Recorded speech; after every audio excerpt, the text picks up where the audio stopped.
Hello दोस्तों, स्वागत है आपके अपने YouTube channel exam warriors begins में। देखिए, कल के वीडियो मैंने बताया था कि जो मेरी ज्वाइनिंग की प्रोसेस हुई है उसके बारे में कि क्या-क्या चीज़ें हुई और कैसे-कैसे करना था, सब कुछ मैंने आपको डिटेल में बताया था। उस वीडियो में आप सभी लोगों के काफ़ी सारे कमेंट्स आए थे डॉक्यूमेंट को लेकर के। काफ़ी सारे स्टूडेंट हैं जिन्होंने अभी भी डॉक्यूमेंट को पूरा तैयार नहीं किया है। बहुत सारे लोगों को कैरेक्टर सर्टिफिकेट में डाउट है, कितना कैरेक्टर सर्टिफिकेट बनवाना है, किससे साइन करवाना है ना? और जो गेज़ेटेड ऑफिसर साइन करवाना है तो किससे करवाना है? इसके अलावा अटेस्टेशन फॉर्म को कैसे भरना है? इसको लेकर के काफ़ी सारे डाउट हैं। बहुत सारे लोगों को जो कि प्रोफ़ार्मा दिया गया है जो एनेक्सर दिया है उसको लेकर के भी उसमें कई सारी बातें हैं जो समझ में नहीं आ रही है। कुछ लोग ऐसे हैं जो पीडीएफ कौन-कौन से डॉक्यूमेंट को बनाना है ये भी सवाल पूछ रहे हैं। तो हालाँकि मैंने बहुत सारे लोगों को जवाब दे दिया है, लेकिन काफ़ी लोगों का रिक्वेस्ट भी था कि इसके ऊपर एक प्रॉपर वीडियो बनाओ जिसमें ये सभी डॉक्यूमेंट्स को कैसे तैयार करना है, कैसे भरना है और कौन-कौन से डॉक्यूमेंट्स के पीडीएफ बनाने हैं। वो सारी चीज़ें मैं इस वीडियो में बताने वाला हूँ और सारी चीज़ें एकदम क्लियरली बताऊँगा, किसी भी तरह का कोई भी आपको डाउट यहाँ पे नहीं रह जाएगा। तो कहीं न कहीं जो भी आपके डाउट्स हैं और जो भी स्टूडेंट अभी को लग रहा है कि कैसे भरें, किन-किन का पीडीएफ बनाएँ, तो उन सभी के जो डाउट है ना अभी आज क्लियर हो जाएगा। तो डेफ़िनेटली इस वीडियो को कंप्लीट देखिएगा। लाइन वाइज़ लाइन सभी चीज़ों को पढ़-पढ़ के बताऊँगा, तो हो सकता है वीडियो थोड़ा-सा लंबा भी हो जाए, बट धैर्य रखिएगा, सभी चीज़ें आपको क्लियर पता चल जाएगी। इसलिए वीडियो में बने रहिएगा और अंत तक देखिएगा।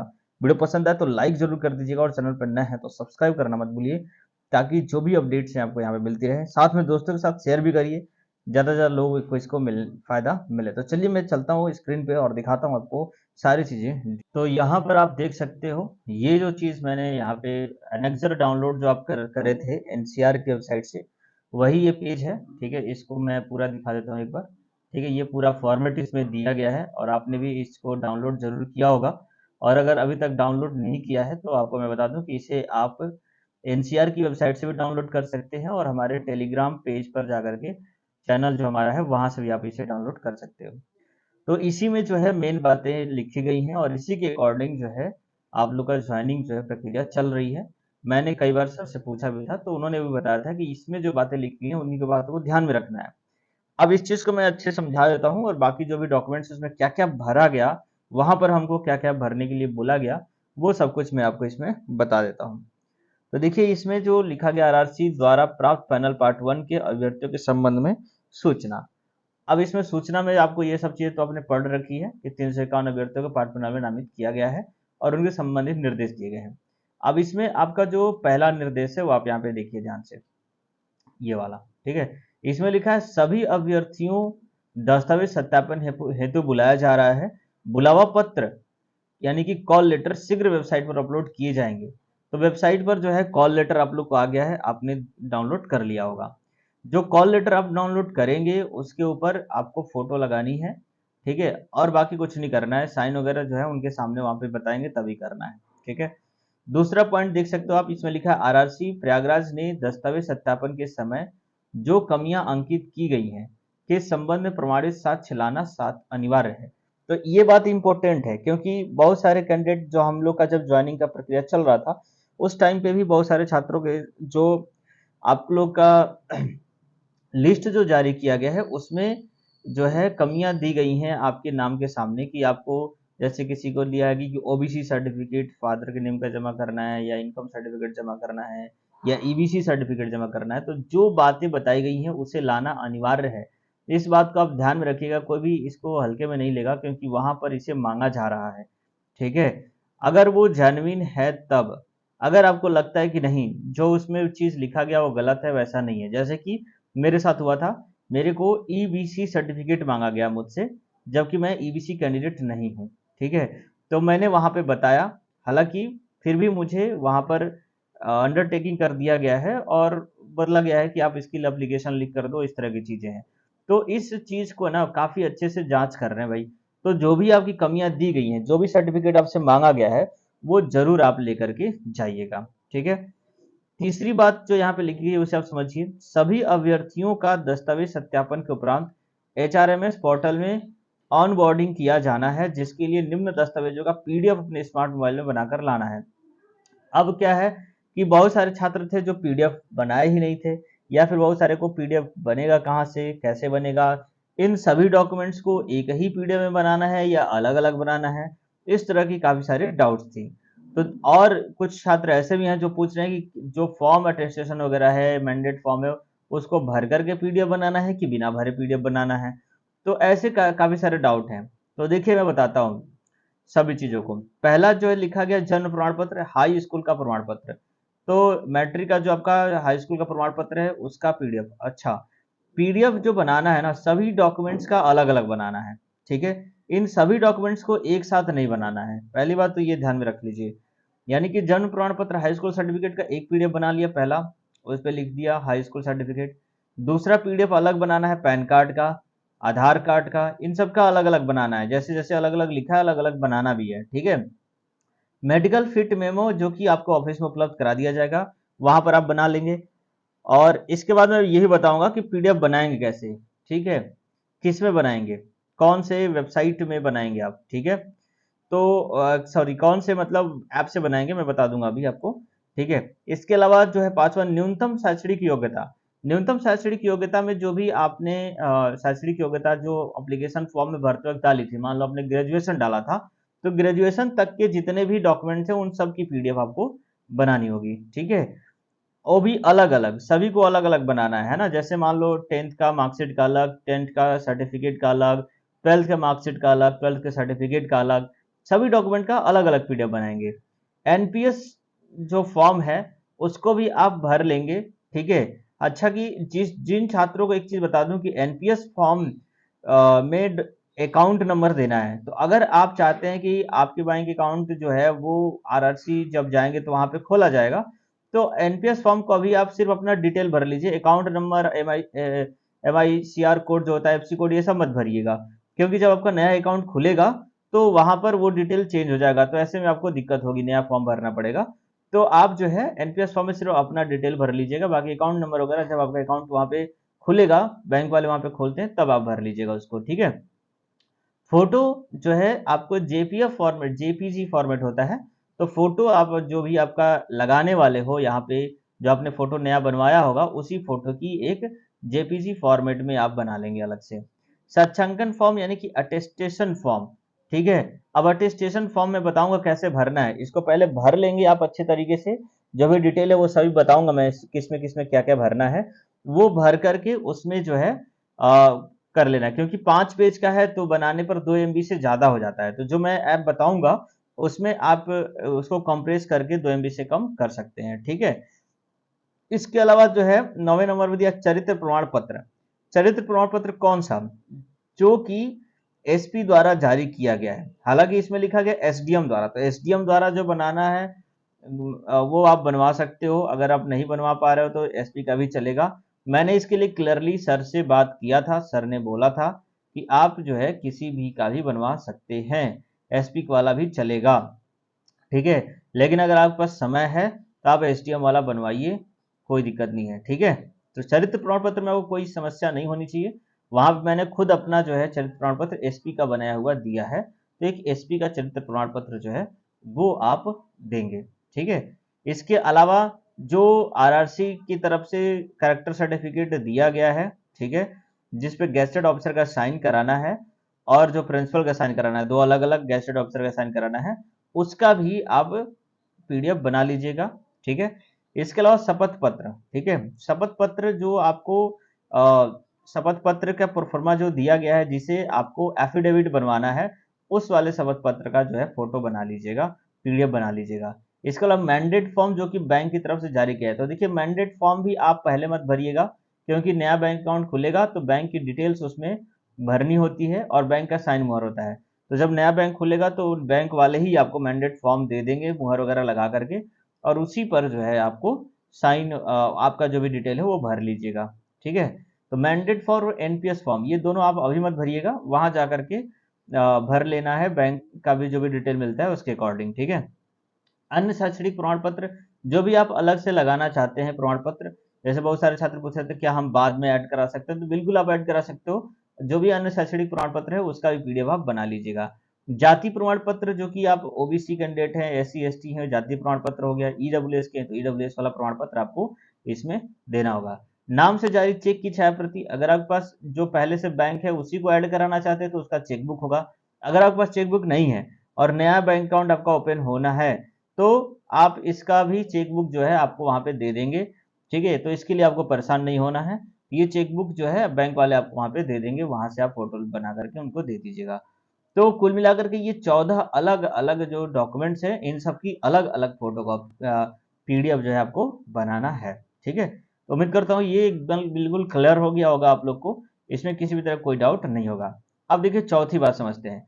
सभी अभ्यर्थियों को सूचित करना है कि सभी वांछित प्रपत्र जैसे कि शैक्षणिक तकनीकी अंक पत्र, प्रमाण पत्र के 2 छायाप्रति, एक सेट स्वप्रमाणित और एक सेट राजपत्रित अधिकारी द्वारा प्रमाणित साथ में लाना अनिवार्य है। ठीक है, तो अब देखो क्या है कि इसमें 2 सेट बनाना है, हम सबने बनाया था और वहां पर मांगा भी गया था और हम सबने दिया है ये।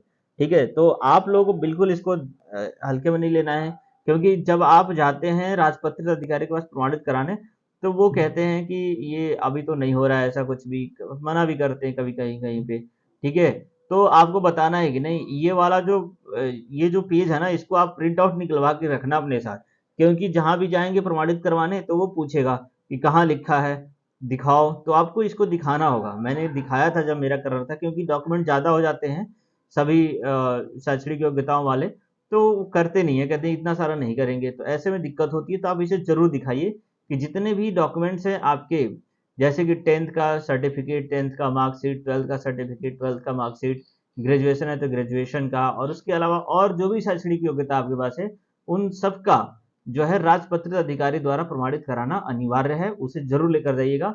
उन सभी को स्टेपल कर लीजिएगा सीरियल वाइज में, और उसका एक सेट जो है वो खुद से सेल्फ अटेस्टेड लिख करके आपको उसको बनवाना होगा। ठीक है, इसके अलावा देखिए यहाँ पे लिखा है 2 चरित्र प्रमाण पत्र जो अंतिम संस्थान से प्रधानाचार्य या भारत सरकार या राज्य सरकार के राजपत्रित अधिकारी द्वारा जारी चरित्र प्रमाण पत्र लाना अनिवार्य है। अब देखिए, तो 2 चरित्र प्रमाण पत्र, पहला एक तो हो जाता है एसपी वाला जो कि आपको बनवाना है, या फिर एसडीएम वाला, और 2 चरित्र प्रमाण पत्र जो इन्होंने दे रखा है वो मैं दिखाऊंगा। उस पे आप जो है इनमें से किसी भी के द्वारा आप प्रमाणित करवा सकते हैं। चाहे तो आप अपने स्कूल के प्रधानाचार्य के द्वारा, अब कहाँ कराना है मैं अभी बताऊंगा उस फॉर्म को दिखा करके। ठीक है, चाहे तो किसी भी भारत सरकार या राज्य सरकार के गेस्टेड अधिकारी द्वारा करवा सकते हैं। ठीक है, उसमें क्या भरना है क्या करना है वो बताऊंगा मैं आपको। सत्यांकन फॉर्म की मूल प्रति 3 प्रतियां भर कर लाना अनिवार्य है। इसमें भी काफी सारे छात्रों को डाउट है कि जो अटेस्टेशन फॉर्म है एक ही को भर करके उसका ही फोटोकॉपी करा दें तो हो जाएगा अलग अलग, या फिर अलग अलग फोटोकॉपी करा करके तब उसको भरना है। मैं बता दूं 3 अलग अलग फोटोकॉपी आप कराइएगा, तीनों पर आपको अपना फ्रेश फोटो चिपकाना है और तीनों को पेन से भरना है। तीनों पर ही जहां भी साइन करने के लिए बोला है, मैं बताऊंगा कहाँ कहाँ पे साइन करना है, कहाँ कहाँ पे गेस्टर से कराना है, वो सब जगहों पे ओरिजिनली करवाना है, फोटोकॉपी नहीं चलेगा। ठीक है, इसके अलावा दिया है 7वें नंबर में, दिए गए हलफनामा के प्रारूप को 10 रुपए के नोटरी स्टाम्प पेपर पे हलफनामा लाना अनिवार्य है। तो ये भी हलफनामा कौन सा है, किसको बनवाना है, ठीक है, वो बताऊंगा मैं आपको अभी। ठीक है, अभी देखिएगा आगे। देखिए ओबीसी ईडब्ल्यूएस के जो भी कैंडिडेट हैं उनको 1 वर्ष के अंतराल का, काफी सारे स्टूडेंट ईडब्ल्यूएस के हैं, पूछ रहे थे हमने डीवी के टाइम पे पुराना वाला जमा किया था तो वही जमा करना है या नया बनवाना है। तो देखो भाई इसमें 1 वर्ष के अंतराल का लिखा हुआ है, तो 2022-23 का बना हुआ आप जरूर लेकर के जाइए जो नया बना हुआ है। ठीक है, तो ये जो बातें हैं यही इंपॉर्टेंट है, इन्हीं को ध्यान से समझना है। इसके अलावा और आपसे कुछ नहीं मांगा जा रहा है। ठीक है, इसमें जितनी बातें बताई गई हैं वही इंपॉर्टेंट है। ठीक है, तो इस तरीके से आप देखेंगे। अब मैं चलता हूँ, दूसरा जो निर्देश दिया गया है, इसमें जो निर्देश दिया गया है वो कॉमन है। ठीक है, इसको मैं बहुत ज्यादा ध्यान देने की जरूरत नहीं है, ये तो नॉर्मली कॉमन रहता है उनका। ये जो पेज था ये इंपॉर्टेंट था, इसमें जो बातें लिखी गई हैं वही ध्यान में रखना है। ठीक है, बाकी सारी चीजें वही चीज इसमें लिखी गई है। यहाँ पर पढ़ करके आप परेशान हो रहे हैं कि एक चरित्र प्रमाण पत्र जिसमें प्रथम श्रेणी मजिस्ट्रेट ने जारी किया हो 7 में, तो देखिए प्रथम श्रेणी मजिस्ट्रेट का चरित्र प्रमाण पत्र लाना आवश्यक नहीं है। मैंने इसके बारे में पूछा था, उन्होंने मुझे क्लियरली बताया था। हालांकि आप के पास समय है, बनवा सकते हैं तो जरूर बनवा लीजिए, और अगर आपके पास समय नहीं है, आपने एसपी वाला बनवा रखा है, तो वो चल जाएगा। ठीक है, अब इसके बाद में जो भी पत्र, ये सब वही बातें लिखी गई हैं जो ऊपर सही बताई गई थी। ठीक है, अब जो है आधार कार्ड की छाया प्रति, ये सब चीजें जो है ऊपर बता दी हैं, वही सारी इंफॉर्मेशन रिपीट यहाँ पे की गई है। ठीक है, तो इन चीजों के बारे में वही सारे निर्देश दिए गए हैं। चलिए अब हम देखते हैं आगे की तरफ। अब यहाँ पे देखिए करेक्टर सर्टिफिकेट। अब आप लोग ध्यान समझिएगा किसको क्या भरना है, कहाँ साइन कराना है। ठीक है, ये करेक्टर सर्टिफिकेट है जिसमें ऊपर लिखा है गेस्टेड ऑफिसर। ठीक है, तो अब इसमें देखिए यहाँ पर जो लिखा है certified that I know Shri, और उसके बाद जो भी आप श्री है, श्रीमती है, कुमारी है, अपना यहाँ पे नाम लिख दीजिए। यहाँ पे आपका फादर का नेम हो जाएगा। ठीक है, बस इतना ही भरना है, ये वाला आपका नाम और आपका फादर नेम।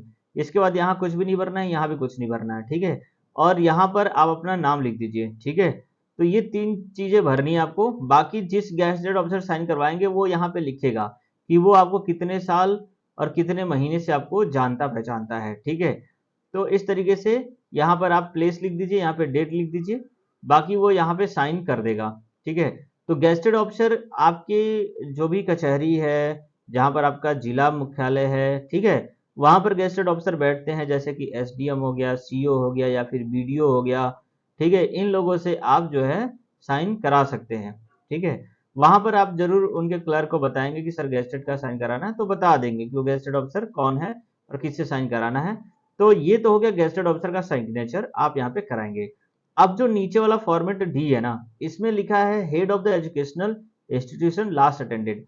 तो या तो आप अपने कॉलेज में जाइए जहां से लास्ट पढ़ाई किया है, वहां पर आप यहाँ भी फिलिंग वैसी करना है जैसे मैंने ऊपर बताया था, नाम, फादर का नेम और अपना नेम, यहाँ पे इसको छोड़ देना है, इसको वो भरेंगे।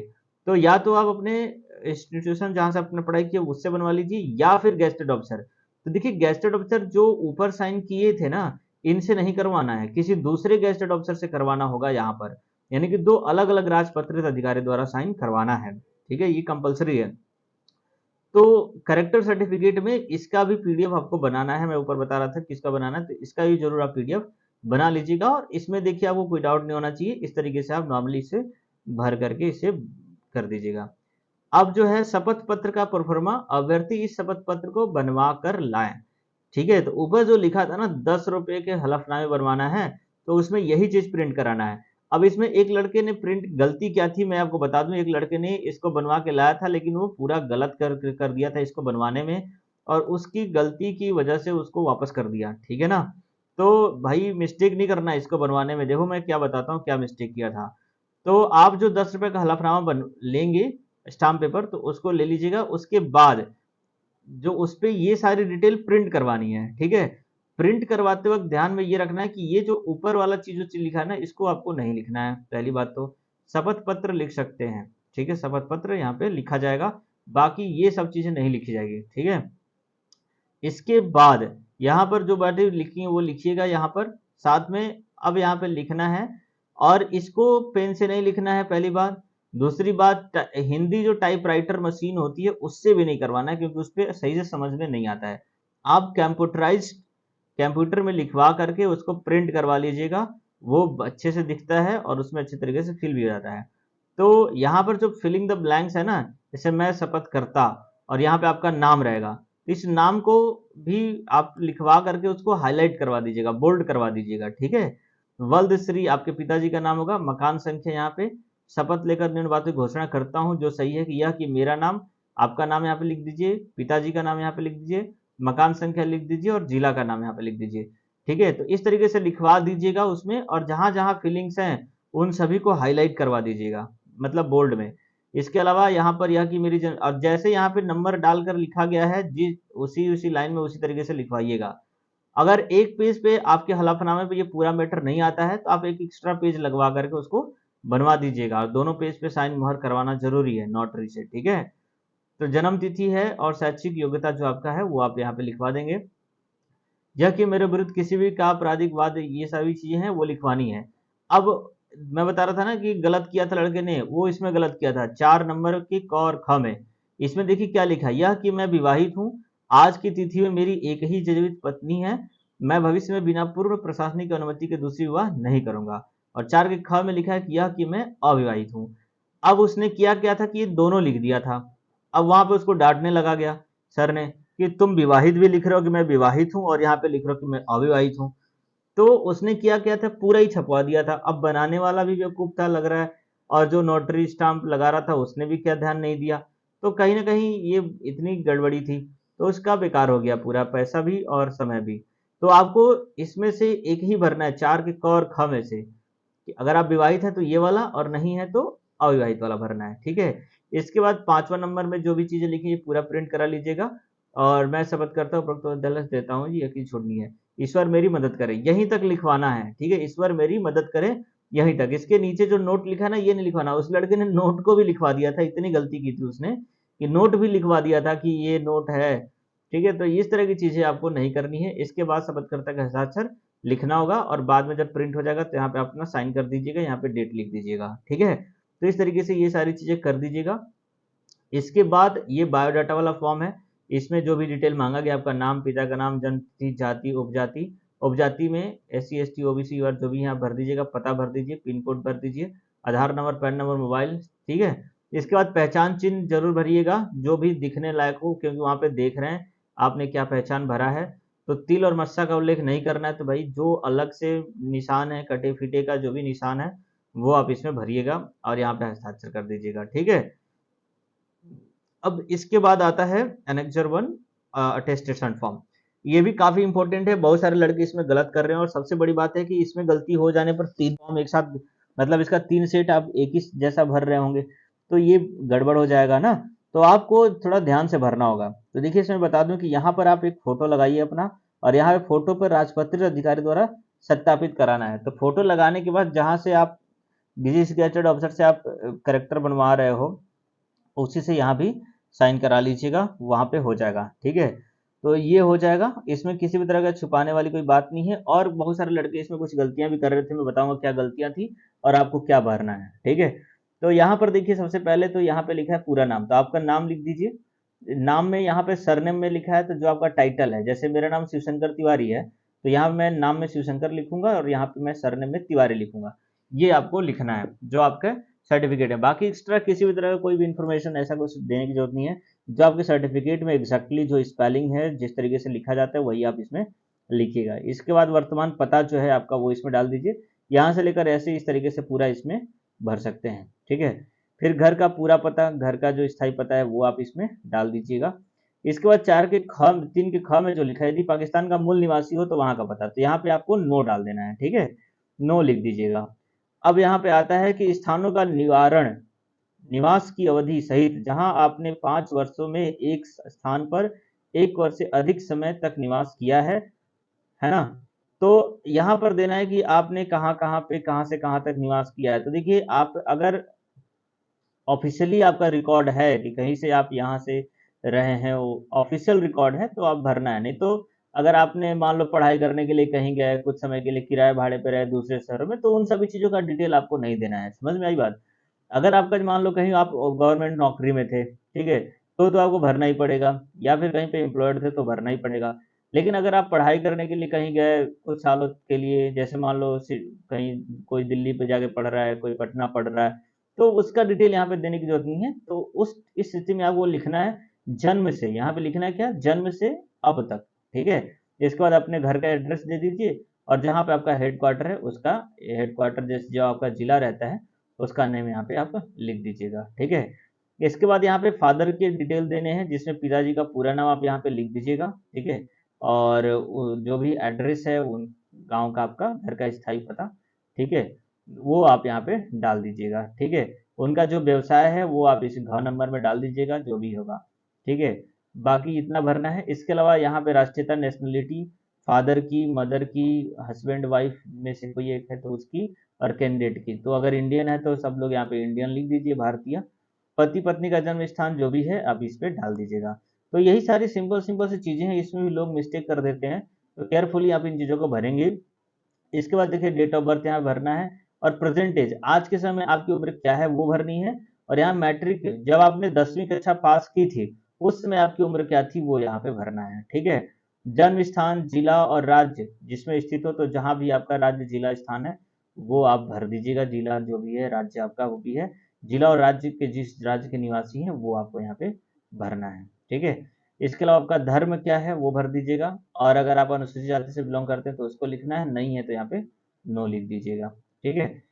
और यहाँ पे शैक्षणिक योग्यता के बारे में डिटेल देनी है कि 15 वर्ष की आयु से स्कूलों और कॉलेजों में शिक्षा प्राप्त करने की अवधि और स्थान के साथ, तो देखिए 15 साल की उम्र तक अगर आपने 10 क्लास पास कर लिया था तो 10 क्लास का मत लिखिएगा। उसके बाद में जो भी शिक्षा प्राप्त की है उसके बारे में आपको लिखना है 15 साल की उम्र के बाद में। तो यहाँ पर नंबर डाल करके मान लीजिए यहाँ पे आप स्कूल और कॉलेज जो भी है उसका नाम लिख दीजिए। उसमें कब आपने तिथि किस तिथि में आपने प्रवेश लिया था, किस तिथि में छोड़ा था और उसके बाद उस एग्ज़ाम कौन सा एग्ज़ाम था। तो मान लीजिए 10th का भरा तो 10th भर दीजिए, 12th भर रहे हैं 12th, ग्रेजुएशन किया तो ग्रेजुएशन, जो भी किया है तो जितने भी आपने डिग्रियां हासिल की हैं उन सभी का डिटेल इसमें इस तरीके से भर देना है, ठीक है।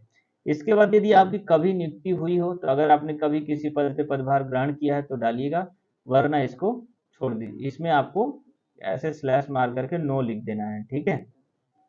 चलिए इसके बाद देखिए 11 खा में लिखा है यदि पिछली नौकरी भारत सरकार, तो इसमें कुछ नहीं है। अगर पिछली नौकरी कोई ऐसा नौकरी वोकरी नहीं था तो नो लिख दीजिएगा, अगर है तो डालिएगा। इसके बाद यहाँ भी कभी पकड़े गए हैं, गिरफ्तार हुए, नजरबंद हुए हैं तो ऐसा कुछ नहीं है तो नो भर दीजिए। यहाँ भी ऐसा अच्छा। तो इस तरीके से जिस चीज से भी आप रिलेटेड नहीं हो उसमें जो है आपको नो भर देना है।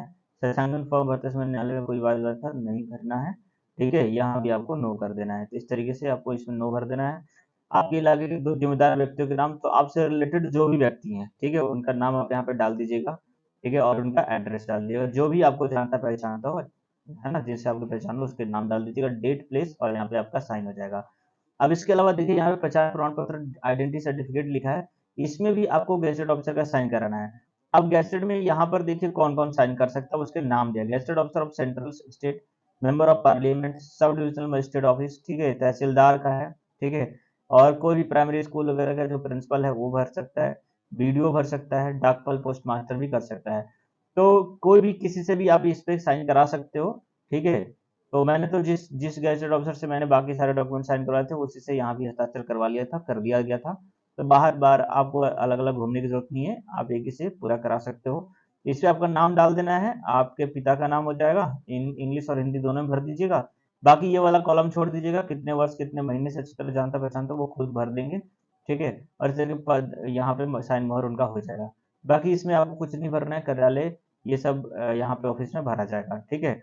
अब यहाँ पे आप देख सकते हो ये है नेशनल पेंशन सिस्टम, ठीक है, जिसमें लिखा हुआ है एनपीएस सब्सक्राइबर रजिस्ट्रेशन फॉर्म। अब इसमें जो है ना आप यहाँ पे फोटो लगा दीजिए। इसके अलावा जो डिटेल आपको पता है बस वही भरिएगा, बाकी फालतू कुछ भी नहीं भरना है आपको, ठीक है। आपका जैसे पर्सनल डिटेल में आपका नेम पूछा है, फर्स्ट नेम, मिडल नेम, है ना, वो आप भर दीजिए, फादर नेम भर दीजिए, डेट ऑफ बर्थ भर दीजिए, सिटी ऑफ बर्थ भर दीजिए, कंट्री ऑफ बर्थ भर दीजिए, जेंडर भर दीजिए, मैटेरियल स्टेटस भर दीजिए, मैरिड हैं कि नहीं है, अगर मैरिड हैं तो स्पाउस का नेम भर दीजिए, ठीक है। आइडेंटिटी प्रूफ में जो भी आप आधार कार्ड अगर देना चाहते हैं तो यहाँ पे टिक कर दीजिए, बाकी और कोई भी चीज़ यहाँ पे नहीं भरना है, ठीक है। प्रूफ ऑफ एड्रेस में जो भी आप आधार कार्ड देने वाले हैं तो आधार कार्ड का दे दीजिए, बाकी एड्रेस यहाँ पे डाल दीजिए, ठीक है। तो इस तरीके से परमानेंट डिटेल जो भी है आप यहाँ पे भर दीजिए, कॉन्टैक्ट डिटेल इस तरीके से भर दीजिए। इसके अलावा अदर डिटेल्स जो भी पूछा गया है, ऑक्यूपेशन आप स्टूडेंट है, रेजिडेंट भर दीजिए, ठीक है। बाकी इस फॉर्म को ध्यान रखिएगा, इसको फॉर्म को पूरे को ना ब्लैक पेन से भरना है, ठीक है, इस बात का आपको ध्यान रखिएगा। बाकी यहाँ बैंक डिटेल पूछा है, बैंक डिटेल मत भरिएगा, क्योंकि मैंने भर दिया है तो मेरे को दूसरा फॉर्म प्रिंट कराना पड़ेगा और इसको भरना पड़ेगा, क्योंकि मेरी बैंक अकाउंट जो पहले था मैंने उसको देना वही तो चाहता था, लेकिन यहाँ बोला गया कि सैलरी अकाउंट नया खुल रहा है तो नया अकाउंट मैंने खुलवा लिया। तो अगर आपने नया अकाउंट खोलना है तो आप इसको मत भरिएगा, जब नया अकाउंट खुल जाएगा तो पासबुक दे देंगे तभी आप इसमें भरिएगा। बाकी और कुछ आपको भरने की इसमें जरूरत नहीं है, कुछ भी मत भरिएगा, बाकी चीजें वो बताएंगे वहां पर आपको क्या क्या भरना है, ठीक है। और कुछ भी इसमें भरने की जरूरत आप नहीं है, बिल्कुल इसको मत भरिएगा, ठीक है। इतना ही सारी चीजें भरनी है।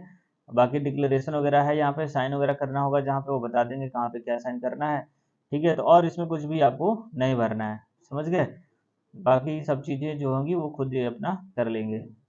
तो इस तरीके से ये सारी चीजें हो जाएंगी, एनपीएस वगैरह आपका भर जाएगा। इसके बाद जो है ना एनपीएस के बाद में आपका आता है ये कुछ मैट्रिक्स वगैरह दिए गए इन्फॉर्मेशन, इनकी जरूरत नहीं है, ठीक है। अब इसके बाद देखते हैं यहाँ पर जो फॉर्म है शपथ का, एक फॉर्म ये भी है शपथ का, तो इसको भी आप भर दीजिए। यहाँ पर जो भी है मैं श्री अपना नाम लिख दीजिए, पिता का नाम लिख दीजिए, बस इतना ही करना है। इसके बाद यहाँ पे अपना साइन, अपना नाम, अपना रोल नंबर यहाँ पे आप डाल देना है, ठीक है। इस तरीके से ये भर देगा। इसके बाद मैंडेट फॉर्म है, और मैंडेट फॉर्म में बस अपना नाम लिख दीजिए, एड्रेस लिख दीजिए, टेलीफोन नंबर लिख दीजिए, पैन नंबर दे दीजिए। बाकी जो डिटेल है बैंक नेम ये सब मत भरिएगा, ये सब बाद में जब अकाउंट खुल जाएगा आपका तब आप इसको भरेंगे। तो वो यहाँ पे साइन करने के आप जो है आपका साइन होगा, यहाँ पे डेट डाल देंगे और यहाँ पे जो बैंक ऑफिशियल होगा इनका साइन होगा। ठीक है, तो इस तरीके से ये सारी इन्फॉर्मेशन थी जो आपको मैंने बता दी कैसे क्या क्या चीज़ें भरनी है। तो आप सभी ने देख लिया इस तरीके से जो भी डिटेल था मैंने वन बाय वन करके सारी इन्फॉर्मेशन आपको बता दी है।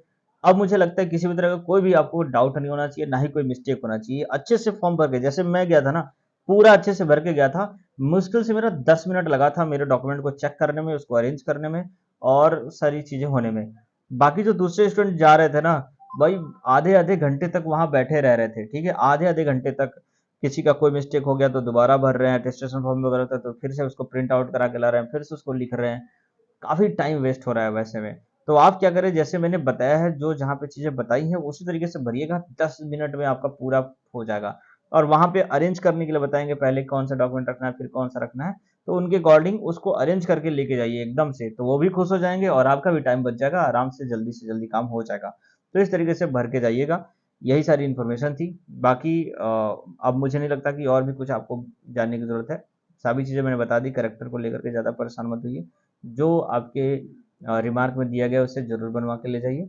अगर कोई जेन्युइन प्रॉब्लम आपको लगता है कि नहीं गलत करा गया, क्योंकि देखिए वहाँ पे कुछ लड़के आए थे ना जिनके लिए कुछ इशू था और आरआरसी की तरफ से क्लर्कल मिस्टेक की वजह से। तो अगर ऐसा कुछ है तो फिर आप वहाँ पे एप्लीकेशन लिख करके दे देंगे तो आपका काम हो जाएगा। ठीक है, ये सारी चीज़ें थी आपके लिए। मैं इतनी सारी चीज़ें को अरेंज कर रहा हूँ, बता रहा हूँ, तो डेफिनेटली एक लाइक तो बनता है। ठीक है, तो ज़रूर आपसे ये उम्मीद रखता हूँ कि आप ज़रूर लाइक करेंगे। और सब्सक्राइबर नहीं बढ़ रहे हैं यार चैनल के, ठीक है, तो थोड़ा सब्सक्राइब कर दीजिए आप लोग, है ना?